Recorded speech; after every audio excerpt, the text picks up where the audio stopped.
बेटी बनी बहू। ये कहानी उस डरी हुई लड़की की है जिसकी शादी 3 महीने में तय हो चुकी है। अरे क्या रमा, क्यों उठ गई बेटा इतनी जल्दी? थोड़ी देर और आराम कर लेती ना। नहीं माँ, ठीक है, कोई बात नहीं। ये बताओ, चाय के साथ नाश्ते में क्या लोगी? अरे कैसी बात कर रही है रमा, कल तक तो तू ऑर्डर दिया करती थी कि ये खाना है वो खाना है, आज तू हमें पूछ रही है, क्यों बेटा? माँ अब ऐसे ही बोलिए ना, क्या खाएंगी? बेसन की रोटी बना दूं दही के रायते के साथ? माँ कुछ सोचती है फिर कहती है, अच्छा सुन, ये बता, रोहन का फोन आता है? शादी होने वाली है तेरी उससे, बात करती रहा कर। हाँ हाँ हाँ माँ, बात होती रहती है, मॉर्निंग में मैसेजेस भी डालती हूँ। अच्छा माँ, नाश्ता बना कर आती हूँ। ये बदलाव रमा में अचानक आए थे। कहाँ तो वो देर से उठती, बिस्तर पर ही नाश्ता खाना और आराम से नहाना। माँ ने बचपन से ही किसी राजकुमारी की तरह रखा। पढ़ने में होशियार और काफी सोचने वाली लड़की थी रमा। क्या बात है, आज तो नाश्ता बिल्कुल अलग बना है। ये कॉम्बिनेशन अपने घर में तो मैंने नहीं खाया। पापा, वो रोहन की मम्मी सोमवार को यही खाती है, इसलिए मैंने बनाया सीखने के लिए। ठीक नहीं लगा तो कुछ और बना देती हूँ। अरे नहीं नहीं, हमारी समधन जो खाएगी हम भी साथ बैठकर वही खा लेंगे।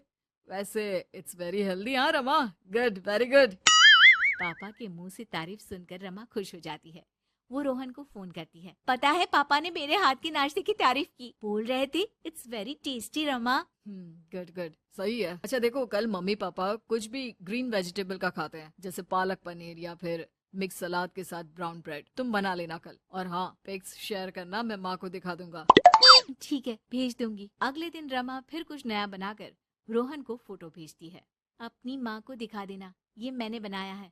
तभी वहाँ उसकी माँ आ जाती है। ये क्या बेटा, ये हाथ कैसे चल गया तुम्हारा? अरे कुछ नहीं माँ, वो तो बस ऐसे ही। आप बताओ ना, क्या चाहिए? अरे कुछ नहीं बेटा, ला मैं हाथ में दवा लगा देती हूँ। माँ हाथ में दवा लगा रही थी कि पता नहीं रमा क्या सोच रही थी। थोड़ी परेशान सी थी। क्या हुआ रमा, क्यों परेशान लग रही हो? रोहन से कोई बात हुई है क्या? नहीं माँ, आज जो बनाया उसकी फोटो मांगी थी रोहन ने, दे तो दी, लेकिन अभी तक कोई रिप्लाई नहीं आया। माँ कुछ सोचती है, फिर रमा के फोन से उसके जले हुए हाथ की फोटो खींचकर भी रोहन को भेज देती है। अरे माँ, ये क्या कर रही हो? वो सोचेगा कि मुझे काम करना आता ही नहीं। हाँ तो सोचने देना, पढ़ाई में नहीं मिल पाता था वक्त, जितना सीखा है काफी है। वक्त के साथ ही खाना बनाना, घर संभालना, सब कुछ आ जाता है। थोड़ी देर में रमा के फोन का मैसेज बजता है। रमा के पास रोहन का फोन आ जाता है। माँ को ये खाना देखने में ही अच्छा नहीं लगा, बोल रही थी कि तुम्हें बोल दूं कि अच्छे से बनाना सीखे। ना हो तो कोई क्लास ज्वाइन कर ले, मैं पैसे दे दूंगा। और हाँ, प्लीज यार, ऐसी डरावनी जलने कटने खून खराबे वाली फोटो मत भेजा करो। जल गई क्या? तुम्हें खाना नहीं बनाना आता क्या? मुझे ब्लेम मत करो। मैंने ब्लेम करने के लिए नहीं, बस अपनी सीरियस एफर्ट दिखाने के लिए ये फोटो भेजी थी। वैसे भी मैंने नहीं, मॉम ने भेजी थी, पता नहीं क्यों। वो यार, तुम्हारी मॉम क्यों इतना इंटरफियर कर रही है? वैसे अभी ये हाल है तो बाद में तो वो हमारे घर में ही ताक जाग करती रहेंगी।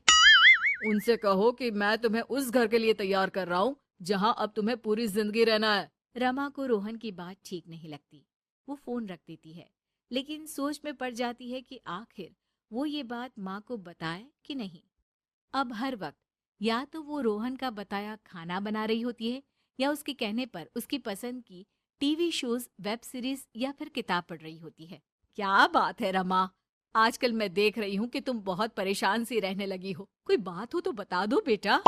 नहीं माँ, वो रोहन ने कहा था कि उसकी पसंद मुझे पता होनी चाहिए, जिससे कल को हम साथ हो तो हम लोग मिलकर अच्छे से बात कर पाए। उसने कुछ वेब सीरीज देखने को कहा था, लेकिन क्या कहूँ माँ, मेरी तो समझ में ही नहीं आ रही वेब सीरीज। अरे तो बोल देना रोहन को नहीं देखनी, या फिर एक काम कर, तू उसे अपनी पसंद का सिर्फ एक गाना सुनने को बोल। ला मैं मैसेज कर देती हूँ।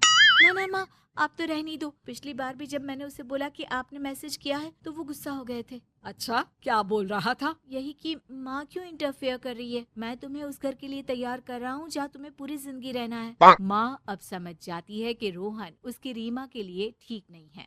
रहने दे रीमा, ये रोहन मुझे ठीक नहीं लगता। तू बोल तो मैं कोई और रिश्ता देखूं। अरे नहीं माँ, मेरे पूरे फ्रेंड सर्कल में ये बात हो गई है, नाते रिश्तेदार आस पड़ोस सभी। हाँ ठीक है बेटा, चल कुछ दिन और देख ले, लेकिन ये मत सोचना कि यहाँ शादी नहीं हुई तो कुछ बुरा हो जाएगा। ये देखना कि इससे शादी हुई तो भविष्य कैसा रहेगा। समझी? प्यार, विश्वास और इज्जत से बढ़कर कुछ भी नहीं है। रीमा माँ की बात पर हाँ बोलकर वहां से चली जाती है। अगले रोज रोहन का फोन रीमा के पास आता है। मैंने तुम्हें एक स्किन डॉक्टर का फोन नंबर दिया है। माँ बोल रही थी कि तुम सांवली हो और दिखने में भी नैन नक्श थोड़े। एक काम करो ना, तुम इनसे अपना ट्रीटमेंट शुरू करवा लो। होप कि थोड़ी देखने लायक हो जाओ। आज तक रीमा से किसी ने इस तरह बात नहीं की थी। वो ये बात सुनकर सीधे शीशे के सामने खड़ी हो जाती है। माँ, मैं आपके लिए चाय लेकर आई हूँ, अब आप उठ जाइए। बेटी के इतना बोलते ही यशोदा झट से उठ जाती है। अरे बेटा, मुझे क्यों बिगाड़ रही है? कल तेरी शादी हो जाएगी तो मैं कैसे रहूंगी तेरे बिना? माँ, मुझे कहीं नहीं जाना, मैं यहीं रहूंगी, हमेशा आपके साथ। बेटा, एक ना एक दिन तो हर लड़की को जाना पड़ता है अपने ससुराल। ओफो माँ, आप बिना सुबह सुबह कौन सी बातें लेकर बैठ गई। ये चाय लीजिए और फ्रेश होकर बाहर आ जाइए, नाश्ता तैयार है। इतना बोलकर कंचन माँ से चली जाती है। कंचन की बढ़ती उम्र देख यशोदा को उसकी शादी के ख्याल आने लगते हैं, जिसके बाद वो कंचन के लिए लड़का ढूंढना शुरू करती है। कुछ दिन बाद। कंचन, कहाँ है तू? देख, मैं तेरे लिए चॉकलेट लाया हूँ। चॉकलेट देखकर कंचन खिलखिलाकर हंसने लगती है। इस पर कंचन के पिता उससे कहते हैं, कंचन बेटा, अब तेरी शादी होने वाली है, ये सब चॉकलेट खाने के शौक छोड़ दे बेटा। कंचन कुछ कहती उसके पहले उसका भाई राहुल बोल पड़ता है। पापा, इतनी भी क्या जल्दी है, अभी तो कंचन छोटी है। अरे इतनी भी छोटी नहीं है तेरी बहन। कंचन मुंह बनाते हुए वहां से चली जाती है और अपने रोजमर्रा के कामों में जुट जाती है। अगले दिन। कंचन बेटा, आज तू घर का कोई काम नहीं करेगी, जाकर तैयार हो जा, थोड़ी ही देर में तुझे लड़के वाले देखने आ रहे हैं। माँ प्लीज, मुझे कहीं नहीं जाना आप लोगों को छोड़कर। जाना तो पड़ेगा ना बेटा, दुनिया की यही रीत है, हर लड़की को एक ना एक दिन पराए घर जाना ही पड़ता है। चल अब जा, तैयार हो जा जल्दी से। माँ की बात मानकर कंचन तैयार होने चली जाती है, जिसके कुछ घंटे बाद लड़के वाले भी कंचन को देखने उसके घर पहुंच जाते हैं। दोनों ही परिवारों को रिश्ता मंजूर हो जाता है और एक सप्ताह बाद कंचन की श्लोक के साथ शादी हो जाती है। कंचन के जाने के बाद सभी को घर बहुत खाली खाली सा लगने लग जाता है। माँ, मुझे छोटी की बहुत याद आ रही है, वो होती तो अभी पूरे घर में इधर से उधर नाच रही होती। हाँ बेटा, तू सही कह रहा है, उसके बिना ये घर खाने को दौड़ रहा है, लेकिन हम कर भी क्या सकते हैं, एक ना एक दिन तो ये होना ही था। ऐसे ही 1 महीना बीत जाता है। अब यशोदा को घर का सारा काम अकेले ही करना पड़ता, जिसके कारण वो अक्सर बीमार रहने लगी। यशोदा, तुमसे कितनी बार कहा है, ज्यादा काम मत किया करो। लो, हो गई ना फिर से तुम्हारी तबीयत खराब। अब मैं घर का काम नहीं करूंगी तो और कौन करेगा? कंचन भी नहीं है। मेरी बेटी ने आज तक कभी मुझे कोई काम नहीं करने दिया, जिसके कारण अब मेरा शरीर काम का ज्यादा भार सहन ही नहीं कर पाता। क्यों ना हम राहुल की शादी करवा दे, बहू आएगी तो तुम्हारी भी थोड़ी बहुत मदद हो जाएगी। हाँ, ये अच्छा आइडिया है। घर वाले शादी की बात शुरू करते हैं और देखते ही देखते कुछ महीनों में राहुल की शादी अंजलि नाम की लड़की से हो जाती है और घर में आते ही अपने व्यवहार और स्वभाव से अंजलि सभी का दिल जीत लेती है। शादी के कुछ दिनों बाद, बहू जरा चाय तो पिला दो, सुबह से चाय नहीं पी है। अंजलि अपने ससुर के लिए चाय बनाकर लाती है।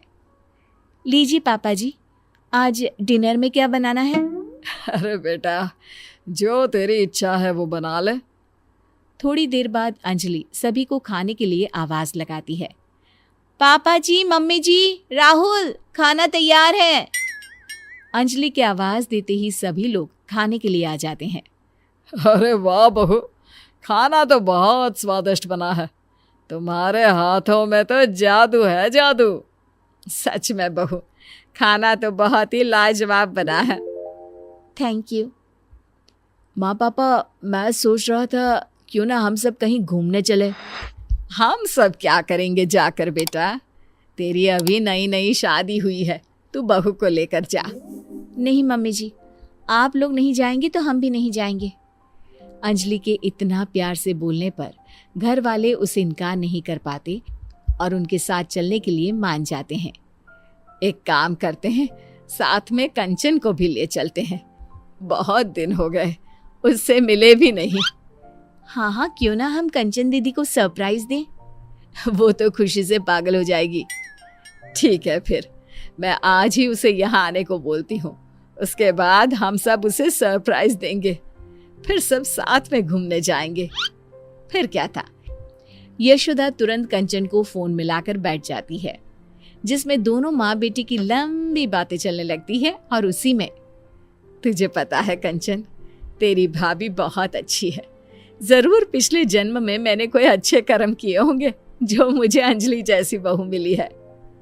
अपनी माँ के मुंह से किसी और की इतनी तारीफें सुनने के बाद कंचन को अपनी भाभी से जलन होने लगती है। माँ, आपको नहीं लगता आप कुछ ज्यादा ही बहू की तारीफ कर रही हैं? कहीं भाभी आपके हाथ से फिसल ना जाए। अरे नहीं नहीं बेटा, वो ऐसी नहीं है। तू एक काम कर, कुछ दिनों के लिए यहीं आ जा। इसी बहाने अपनी भाभी को अच्छे से पहचान लेना। भाभी से तो अब मुझे मिलना ही पड़ेगा। उन्होंने उस घर में मेरी जगह जो ले ली है। अगले दिन कंचन अपना सामान लेकर मायके पहुंच जाती है, जहां अंजलि उसके लिए चाय नाश्ता लेकर आती है। दीदी, तुम्हारे ससुराल में सब कैसे हैं? मेरे ससुराल में सब ठीक है। आप यहाँ का बताइए कि सारा काम आप बराबर कर लेती है ना? माँ से तो नहीं करवाती काम। अरे कैसी बात कर रही हो आप दीदी? मैं भला मम्मी जी से कोई काम क्यों करवाऊंगी? ऐसा होना भी नहीं चाहिए, वही आपके लिए बेहतर होगा। कंचन, ये क्या तरीका है अपनी भाभी से बात करने का? हाँ माँ, अब तो आपको मैं ही गलत लगूंगी ना। ऐसा नहीं है कंचन, तुम गलत समझ रही हो। आपसे तो मुझे बात ही नहीं करनी। इतना कहकर कंचन अपने रूम में चली जाती है। अंजलि बेटा, कंचन की बात का बुरा मत मानना। उसका अभी शायद मूड खराब है। कोई बात नहीं मम्मी जी, मुझे उनकी बातों का बुरा नहीं लगा। अगले दिन अंजलि रसोई में खाना बना रही होती है, तभी वहां कंचन आ जाती है। भाभी, आप रहने दीजिए, आज खाना मैं बना देती हूँ। अरे नहीं नहीं दीदी, आप मेहमान हो, कुछ दिन आराम करने का मौका मिला है, मैं आपसे काम नहीं करवा सकती। मैं मेहमान नहीं, बेटी हूँ इस घर की। आप जाकर बैठिए, मैं खाना बना देती हूँ। कंचन की जिद के आगे झुकते हुए अंजलि वहां से चली जाती है। थोड़ी देर में कंचन का खाना बनकर तैयार भी हो जाता है। आ जाइए सभी, मैंने खाना बना दिया है। कंचन की आवाज सुनकर सभी लोग आ जाते हैं और खाना शुरू करते हैं। आज बड़े दिनों बाद तुम्हारे हाथ का खाना खाकर मजा आ गया बेटा। मैं तेरे खाने को बहुत मिस करता था। सच में आज तो मजा ही आ गया। कंचन, तेरे हाथों में तो जादू है बेटा। मैं तेरे हाथ का बना ये खाना हर रोज मिस करती थी। सभी के मुंह से अपने लिए तारीफ सुनकर कंचन की आंखों से आंसू बहने लगते हैं। वो अपने आंसू पोंछते हुए कहती है, क्या सच में आप लोगों ने मेरे हाथ के खाने को मिस किया? मुझे तो लगा था आप लोग मुझे भूल ही गए हैं। अरे ऐसे कैसे भूल सकते हैं हम तुझे? तू बेटी है इस घर की, कोई खिलौना थोड़ी ना है जो भूल जाए। और तुझे यहाँ बुलाने का आइडिया तेरी भाभी का था। हम लोग कहीं घूमने का प्लान कर रहे थे, तो सोचा तुझे भी साथ ले जाए। मुझे माफ कर दीजिए भाभी, मैंने आपके बारे में कितना गलत सोचा। मुझे लगा आपके कारण अब कोई मुझसे प्यार नहीं करता। अपनी जलन के कारण मैंने आपके साथ कितना गलत व्यवहार किया। हो सके तो मुझे माफ कर देना भाभी। अरे नहीं नहीं दीदी, आपको माफी मांगने की कोई जरूरत नहीं है। आप तो बिल्कुल मेरी छोटी बहन जैसी हो। आप इस तरह माफी मांगोगी तो मुझे बिल्कुल अच्छा नहीं लगेगा। अंजलि के इतना कहते ही कंचन उसे गले लगा लेती है। अब उसे एहसास हो चुका होता है कि सभी रिश्ते अपनी जगह खास होते हैं। कुछ नए रिश्तों के जुड़ जाने से पुराने रिश्तों का प्यार कभी खत्म नहीं होता, ना ही जीवन में कभी कोई किसी की जगह ले सकता है।